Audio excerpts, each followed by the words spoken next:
तर hello guys, तर स्वागत आहे तुमचं आपल्या अजून एका व्हिडिओमध्ये ऑप्टिकल कम्युनिकेशन सिस्टम, ज्यात आपण आज पाहणार आहे features of optical networks. Ethernet standards जे आहेत ऑप्टिकल नेटवर्क्सचे, त्याचे फीचर्स पाहणार आहे, जे की 802.3 असेल, नंतर 3.3 असेल आणि 0.3 असेल, जे की डिफाईन केलेत IEEE. त्याचं introduction. Optical network standard are defined by IEEE 802.3 to enable high speed data transmission enable करण्यासाठी ऑप्टिकल फायबर आणि कॉपर मीडियामध्ये. कॉपर मीडिया पण आहे इथे. स्पेसिफाय पॅरामीटर्स, जे की स्टँडर्ड्स आहेत ती पॅरामीटर स्पेसिफाय करतात, जसं की डेटा रेट असेल, ट्रान्समिशन मीडियम असेल, इनकोडिंग टेक्निक असेल आणि मॅक्झिमम डिस्टन्स असेल. Ensure compatibility between the network devices.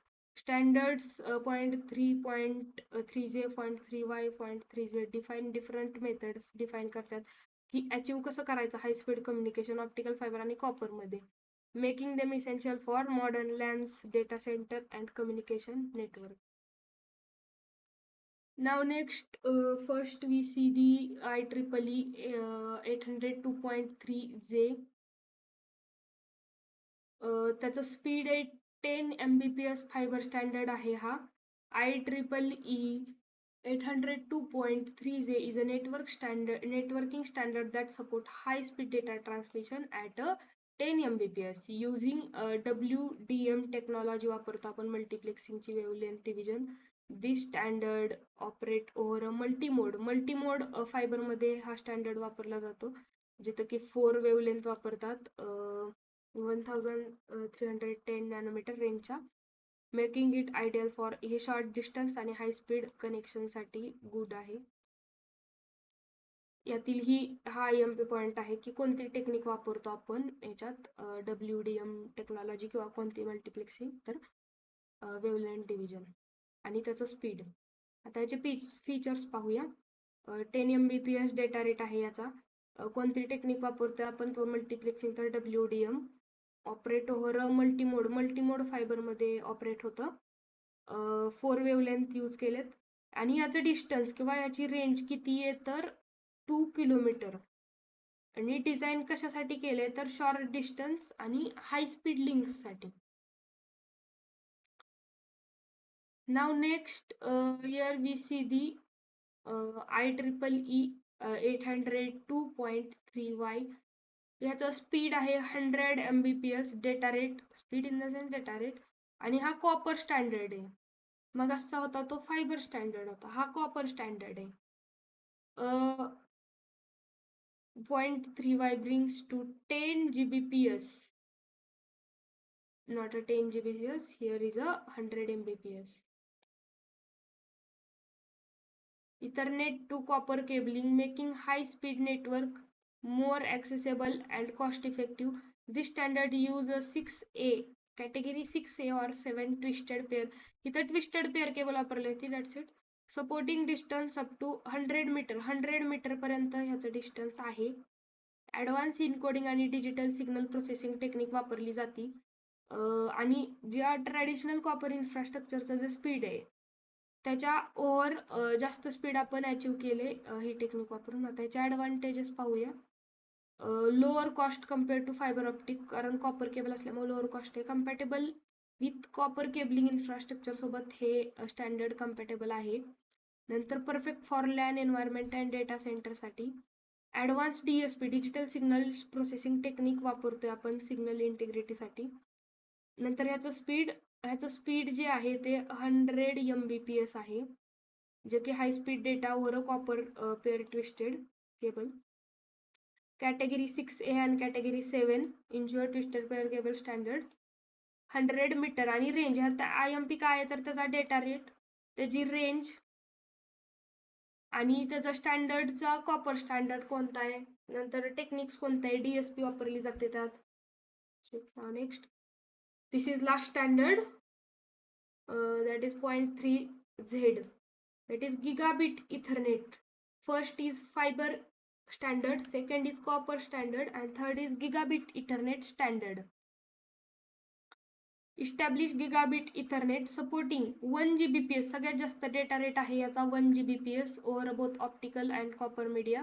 This versatile standard use 8B/10B encoding. कोणती इनकोडिंग वापरतोय आपण तर 8B/10B and offers multiple variant to suit different distance and medium requirement. ह्याचे types मधून कॅटेगरी आहे. जेव्हा शॉर्ट वेवलेंथ ट्रान्समिशन असेल मल्टीमोड फायबर तर त्याची रेंज असणारे 550 मीटर. जेव्हा लॉंग वेवलेंथ आपण वापरतोय सिंगल मोड मल्टीमोड फायबर तर त्याची रेंज असणारे 5 किलोमीटर. पण एक ओव्हरऑल जनरल रेंज ह्याची हीच आहे. आणि नंतर कॉपर ट्रान्समिशन जर करत असोल आपण युजिंग शिल्डेड बॅलन्स केबलिंग तर शॉर्ट डिस्टन्स ॲप्लिकेशन्समध्ये वापरतो. नंतर ह्याचं एक बेसिक कंपॅरिझन पाहायला गेलो आपण, क्विक कंपॅरिझन. पुढं मी अजून एक कंपॅरिझन घेतलेलं आहे, पहिल्यांदाही पाहूया आपण. 0.3J डेटा रेट आहे 10 Mbps, नंतर वायचा आहे 100 Mbps आणि जेचा सगळ्यात जास्त 1 Gbps. नंतर मीडियम, जसं की आपण पहिल्यांदा पाहिलं ते फायबर स्टँडर्ड असल्यामुळे ऑप्टिकल फायबर, नंतर कॉपर आणि नंतर दोन्हीही फायबर आणि कॉपर. आणि डिस्टन्स जसं की जेचा आहे 2 किलोमीटर आणि ह्याचं कशाचं वायचं आहे 100 मीटर आणि झेडचं आहे 5 kilometre. Each standard serves specific networks need. J for high speed fiber link, Y for cost effective copper deployment आणि Z for versatile gigabit ethernet connectivity. स्टँडर्डचे नाव लक्षात ठेवा फक्त. नंतर आपण एक कंपॅरिझन जे की बुक मध्ये दिलेलं आहे आणि एक्झामसाठी IMP आहे. IMP नंतर आपण बघूया नेम.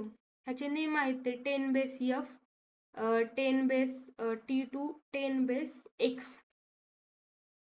त्याचे नेम्स आहेत. नंतर त्याचा डेटा रेट 10 Mbps, 100 Mbps आणि 1 Gbps. That's it. थर्ड आहे transmission medium optical fibre UTP means copper आणि नंतर फायबर आणि कॉपर दोन्ही पण ह्याच्यात वापरली जाते. आता ह्याची लेंथ, जेची जी लेंथ आहे 0.3J ची जी लेंथ आहे ती आहे 2 किलोमीटर. वायची जी आहे ती आहे 100 मीटर आणि जी झेडची आहे त्यात जर आपण मल्टीमोड फायबर घेतला तर त्याची राहणार 550 मीटर आणि जर सिंगल मोड असेल तर 5 आणि 25 असेल तर दोन्हीत पण चालेल. पण जनरल जर घेतली तर आपण 5 किलोमीटर, जरी तुम्हाला माहित नसेल तर 5 किलोमीटर एक ऑन ॲव्हरेज लिहिली तरी चालेल. आता सिग्नलिंग, मॅनचेस्टर वापरलं जातं, PAM5 वापरली जाते कोडिंग इथे आणि इथं 8B अँड 10B इनकोडिंग वापरली जाते किंवा लेझर पण वापरली जाते ह्याच्यात. नंतर केबल टाईप मल्टीमोड फायबर, इथं कॉपर, ट्विस्टेड पेअर केबल आणि इथं तिन्ही प्रकारचे वापरले जातात. नंतर ह्याची topology, star topology, star topology, star topology. तिन्हीत पण स्टार टोपोलॉजीचाच वापर होतोय. इनकोडिंग मध्ये जे मध्ये मॅनचेस्टर असेल, नंतर ट्रेलिस कोडिंग असेल आणि झेड मध्ये लेझर किंवा 8B और 10B इनकोडिंग. That's it. आता आपण तिन्ही स्टँडर्ड पाहिलेले आहेत. Thank you for watching guys. Like, share, subscribe.